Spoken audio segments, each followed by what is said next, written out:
Alright guys, and welcome to another video. Today we're going to be answering one very simple question. Should you play a warrior in the Burning Crusade? Just before we jump in guys, apparently only 11% of the people who watch my videos are actually subscribed to the channel, so I would appreciate if people did actually quickly subscribe and hit that notification bell if you want to see more content like this. This video will cover 4 main topics. First of all, the major changes to the class compared to Classic WoW, then talent changes, PvE and PvP performance and playstyle, then lastly we'll have a little look at the tier sets and their bonuses. So let's take a little look at all the changes for the warrior, first of all starting with all of the added spells. First of all we have the ability called Devastate, which is a protection warrior's main filler ability which just makes the rotation a little bit more interesting, and it essentially does the same effect in Sunder armor, however does 50% of your weapon damage included, and then does more and more damage the more Sunder armor stacks what you have on the target. Next we have more of a fun utility ability called Intervene, which allows you to actually charge to friendly targets. And it will also intercept the first damaging melee ability on that target too. In general, it's a really good useful ability to dodge boss mechanics and stuff like that. Next we have the ability called Spell Reflection, which is probably one of the most iconic warrior abilities in the game right now. And what it does, well, it basically does what it says on the tin. You use it and it will reflect the next spell cast onto you. Warriors can use this very tactfully to reflect polymorphs, cyclones and other cool stuff like this. Next we have the ability called Rampage, which is at the end of the Fury talent tree. Makes rotation a little bit more interesting. Whenever you get a crit, you can activate this ability to buff your attack power marginally, and then it will keep stacking up to about 5 times. So it's a little bit similar to the Enrage buff, but you actually have obviously a lot more control over it. Next we have Commanding Shout, very simple buff that provides a little bit of extra health, very useful for putting onto the tanks and different members of the raid. And lastly we have the ability Victory Rush, which after you kill a enemy target that provides honor or experience, basically it can activate, and it's essentially just a free damaging ability. It doesn't provide health like it does in the later expansions, but yeah, it's just a free damaging ability for a little bit of extra damage after you kill somebody. Now let's move on to talent changes. So the talent tree's got massively reworked in TBC, particularly the arm spec. As you can see, I've got quite a few notes written down. Anyway, let's get through it. First of all, we have improved Rend buffed from 35% extra damage to 75% extra damage. Then we have the Tactical Mastery talents actually swapped with a talent called Iron Will, which basically increases your chance to resist stun and charm effects, and Tactical Mastery is actually moved into the protection tree here. You'll see like a lot of key talents which are basically moved to different talent trees as well. Thunderclap's damage is buffed to essentially be double, and the slowing effect is increased by a further 10%. Anger management is totally changed to just give a flat 1 rage generation every 3 seconds. The weapon specialization talents are largely the same, just to give either 5% extra damage, 5% extra crit. But weirdly we have Death Wish now in the arms tree rather than the Fury tree. And Mace spec also generates a little bit of extra rage whenever it procs, whenever the stun thing procs. We also have an added talent here called Improved Disciplines, which reduces the cooldown of Retaliation, Recklessness and Shield Wall by 4 minutes, well it's actually 10 minutes in total, and then it actually increases their duration by 6 seconds in total. We also have Improved Intercept, which is moved from the Fury tree into the Arms tree.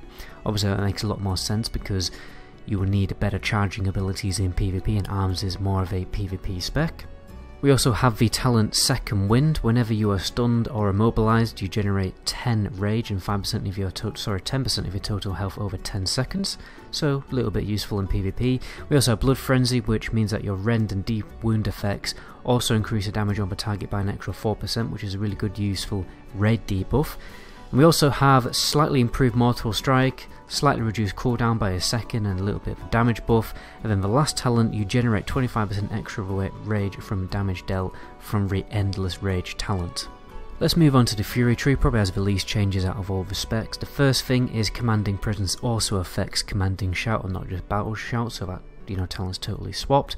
We also have Sweeping Strikes now in the Fury tree because it is obviously more of a PvE AoE talent. It doesn't really make a lot of sense for it to be in a PvP tree because you don't really do a lot of AoE DPS in PvP.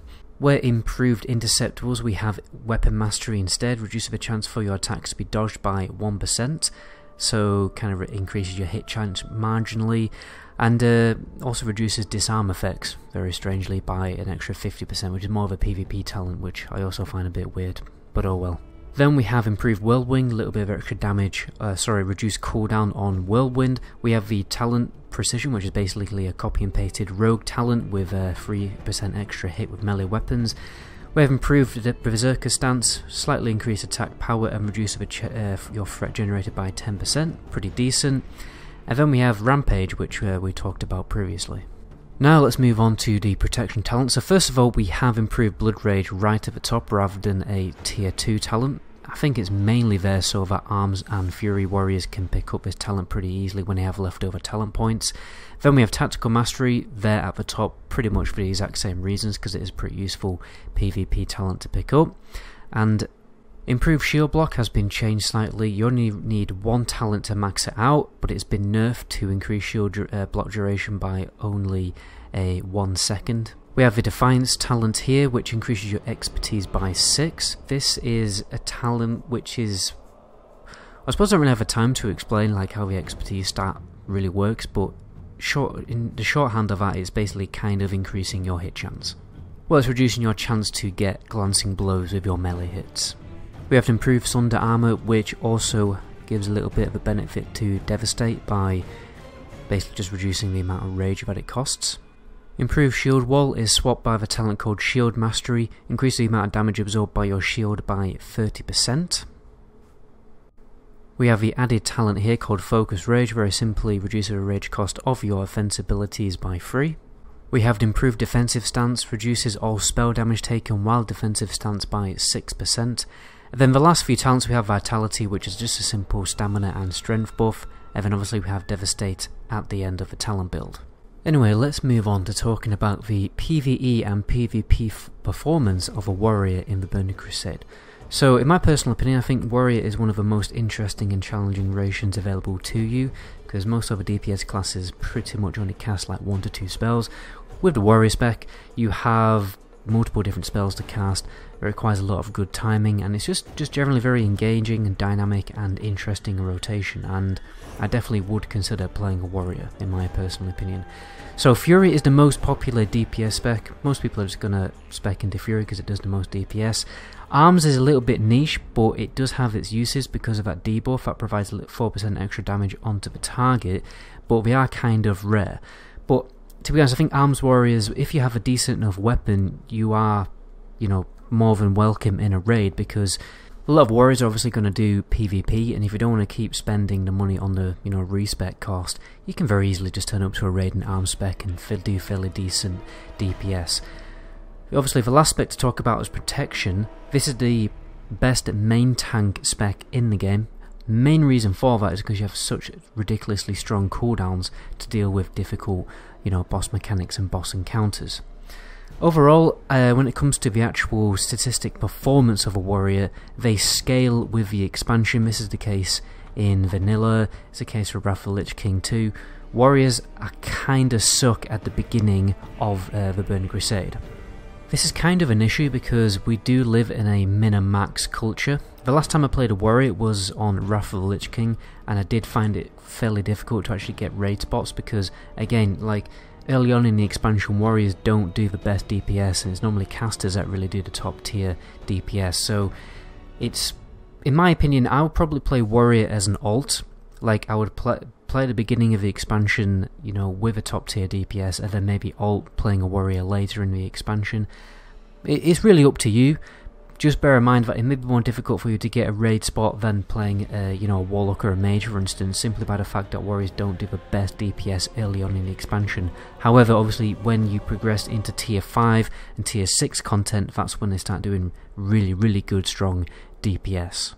When it comes to PvP, they are very easily a top tier 2s and 3 spec. You're gonna find it fairly easy to start pushing rating in arena, and have a pretty easy time in battlegrounds. The only classes that DPS classes that are a little bit more powerful than a warrior, probably a warlock and a rogue, but I would generally consider warrior to be a very, very top tier class. Personally, if I was going to play a warrior, if I was going to play at the beginning of Classic TBC, if it does actually launch, I would focus more on playing PvP, because that's where I'm going to be more useful and have more fun, and then do a little bit of raiding on the side. And then as the expansion kind of progresses, I would maybe focus more on PvE content.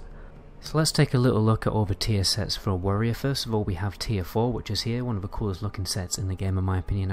In fact, all of the warrior sets, PvP sets, tier sets in Burning Crusade are really good looking for a warrior, so you're definitely lucky on that front. But anyway, we have the 2 set bonus for a protection warrior. Whenever you parry, you have a chance to gain the ability called Blade Turning, absorbing 200 damage for the next 15 seconds, so marginally useful. And your Revenge ability causes your next damaging ability to do a little bit of extra damage. Next we have Fury, which your Whirlwind ability costs 5 less rage. That's actually pretty good. You get an extra 2 rage each time your attacks is parried or dodged, so a bit of a strange one, more of a PvP one, but anyway, let's move on. Next we have tier 5, so for protection spec, each time you use your shield block ability you gain 100 block value against a single attack in the next 6 seconds, so that's pretty decent damage absorption. And then the next one is you have a chance each time you are hit to gain 200 haste rating for about 10 seconds, that's actually also pretty good too. Next we have the DPS version. Your Overpower ability now grants you 100 attack power for 5 seconds, so that's pretty good. And then your Bloodthirst and Mortal Strike abilities cost 5 less rage. Next we have Onslaught gear. Blizzard even thought that this set looked so cool, they actually remastered it in Legion, and I definitely agree with them on that front. But anyway, so for protection spec, increase the health bonus you have a commanding shot by 170, not that great to be honest. Increase the damage of your shield slam by an extra 10%. And then for Fury spec, we have reduces the rage cost of your execute ability by 3. And the second one is increases the damage of your Mortal Strike and Bloodthirst abilities by 5%, so not amazing to be honest. But anyway, that is all of the tier sets, and that's pretty much where I'm going to end the video there, guys. My name is Medagoblin. Until my next video, ciao.